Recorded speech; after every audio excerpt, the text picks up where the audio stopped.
Inna dina indallahil Islam.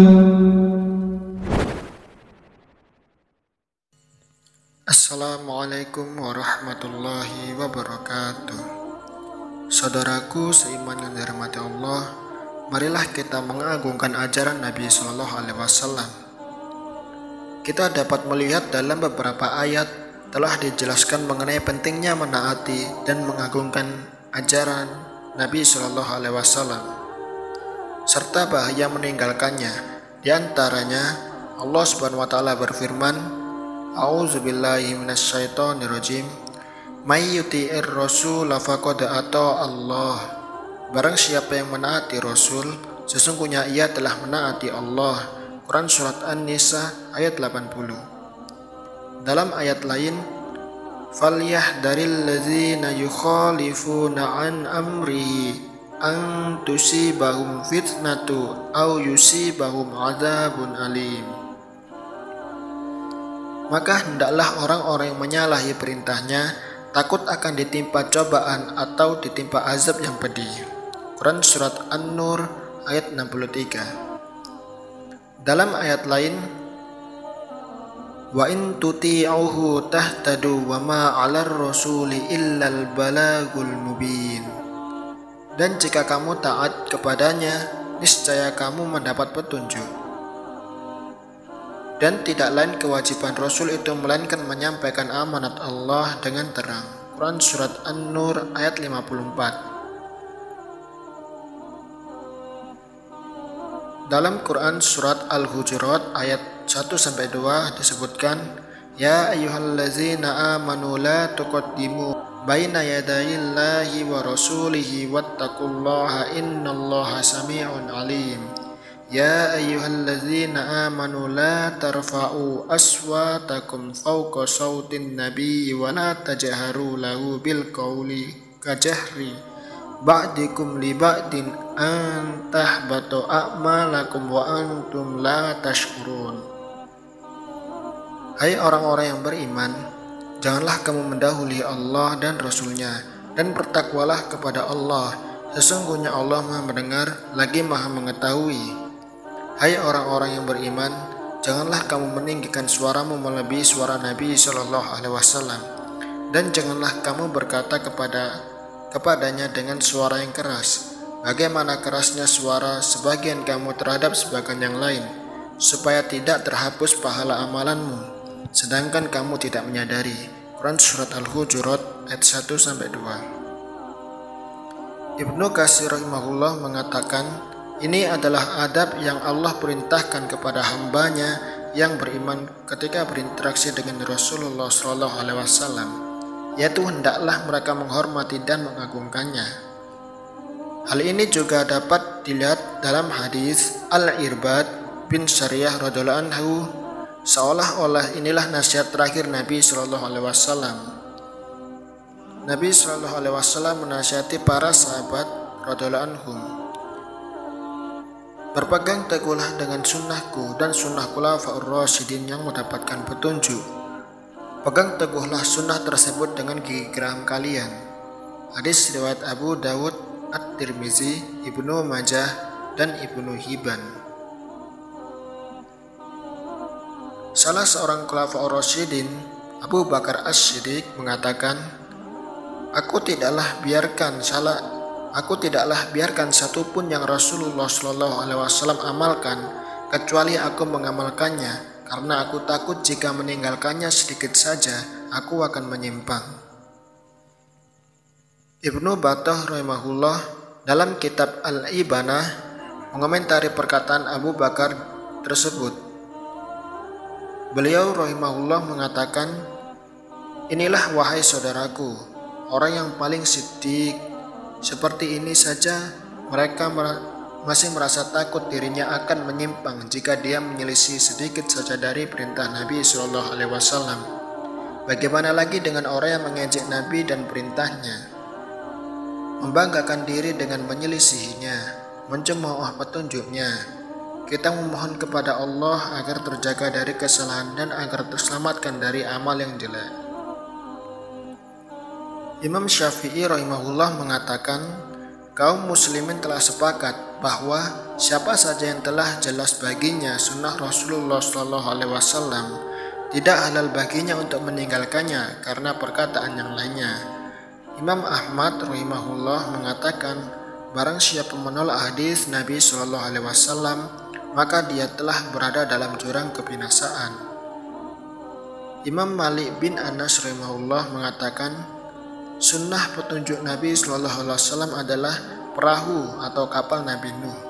Siapa saja yang menaikinya melaksanakan petunjuk Nabi pasti akan selamat, sedangkan yang menyelisihinya pasti akan tenggelam. Dari ayat, hadits, dan perkataan para ulama, nampak jelas bahwa seorang muslim hendaknya selalu mengagungkan ajaran Nabi SAW, menaatinya dan mengikutinya. Itulah sikap seorang muslim yang benar, bukan malah mengejek dan mengolok-olok orang yang berpegang teguh dengan agama ini. Seharusnya seorang muslim mencela orang yang tidak sholat, mencela wanita-wanita yang tidak memakai jilbab, atau yang memakai jilbab tetapi cuma sekedar aksesoris dan bukan menutupi aurat yang wajib ditutupi. Kenapa kaum muslimin malah sebaliknya? Kenapa malah mencela orang yang seharusnya tidak dicela? Ini adalah suatu pencelaan yang tidak adil. Berikut ini kami akan bawakan kisah-kisah orang yang meremehkan atau tidak mau mengindahkan ajaran Nabi SAW dan akibat yang mereka peroleh di dunia. Sebagian kisah ini diperoleh dari Sunan Ad-Darimi pada bab disegerakannya hukuman di dunia bagi orang yang meremehkan perkataan Nabi dan tidak mengagungkannya. Kisah yang pertama, kerabat dekat tidak mau diajak bicara lagi karena meremehkan hadis Nabi SAW tentang qazaf. Qazaf adalah melempar batu atau kerikil antara dua jari telunjuk atau antara ibu jari dan jari telunjuk atau antara bagian luar jari tengah dan bagian dalam jari ibu jari.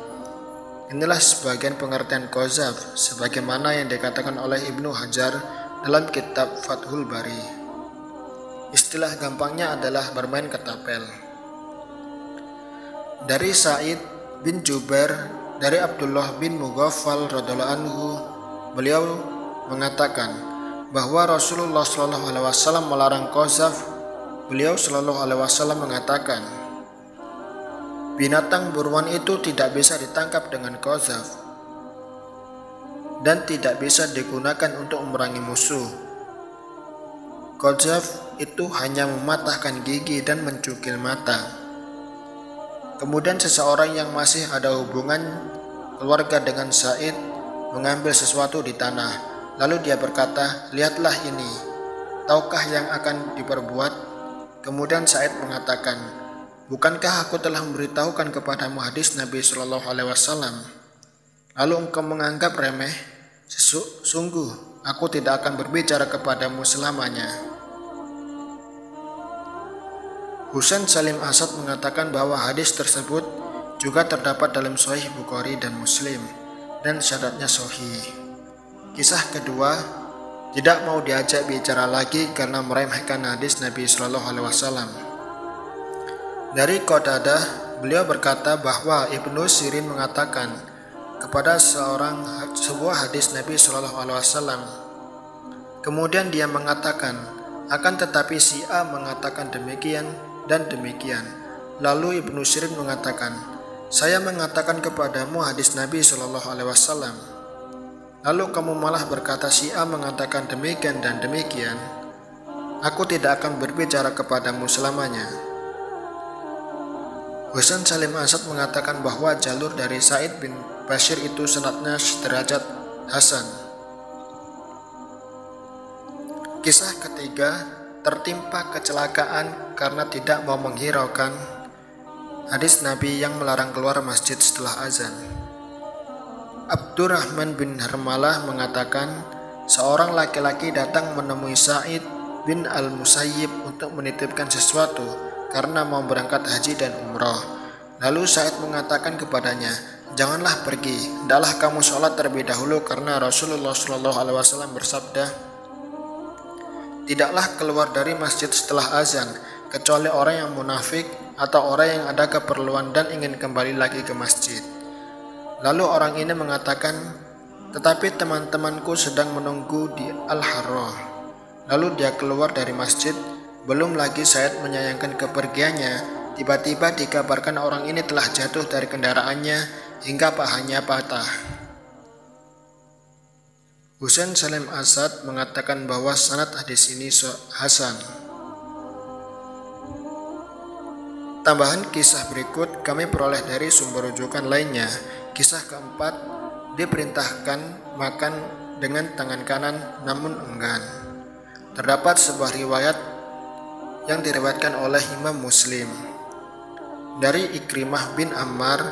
Beliau berkata, Iyas bin Salamah bin Al-Akhwa telah berkata pada ayahnya, mengatakan kepadanya, yaitu ada seorang laki-laki makan dengan tangan kirinya di dekat Rasulullah SAW. Lalu beliau SAW mengatakan, makanlah dengan tangan kananmu. Lalu dia mengatakan, aku tidak mampu. Maka beliau SAW berkata, engkau memang tidak akan mampu.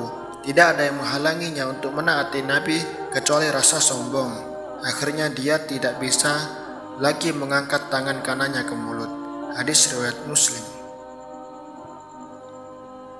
An-Nawawi dalam Syarh Sahih Muslim mengatakan, perkataan tidaklah ada yang menghalanginya kecuali rasa sombong ini bukan berarti dia adalah munafik, karena semata-mata ada rasa sombong yang menyelisih Nabi SAW. Tidaklah mengharuskan adanya nifak dan kekufuran dalam diri seseorang. Akan tetapi perbuatan ini adalah maksiat, mengingat perintah itu adalah perintah yang harus diperhatikan. Kisah kelima, menganggap remeh sunnah Nabi SAW ketika bangun tidur di malam hari. Abu Abdillah Muhammad bin Ismail At-Taimi dalam penjelasan beliau terhadap Sahih Muslim berkata, aku telah membaca di sebagian kisah hikayat mengenai sebagian ahli bid'ah ketika mendengar hadis Nabi SAW. Jika salah seorang di antara kalian bangun tidur, maka janganlah dia mencelupkan tangannya di dalam bejana sampai dia mencucinya 3 kali terlebih dahulu, karena dia tidak tahu di manakah tangannya bermalam. Hadis riwayat Bukhari dan Muslim. Dalam rangka mengejek, ahli bid'ah ini berkata, ya, saya tahu kemana tangan saya bermalam di ranjang. Lalu tiba-tiba pada saat pagi, dia dapati tangannya berada dalam dubur sampai pergelangan tangan. At-Taimi berkata, oleh karena itu hendaklah seseorang untuk meremehkan sunnah Nabi SAW dan kondisi-kondisi yang menuntut diam.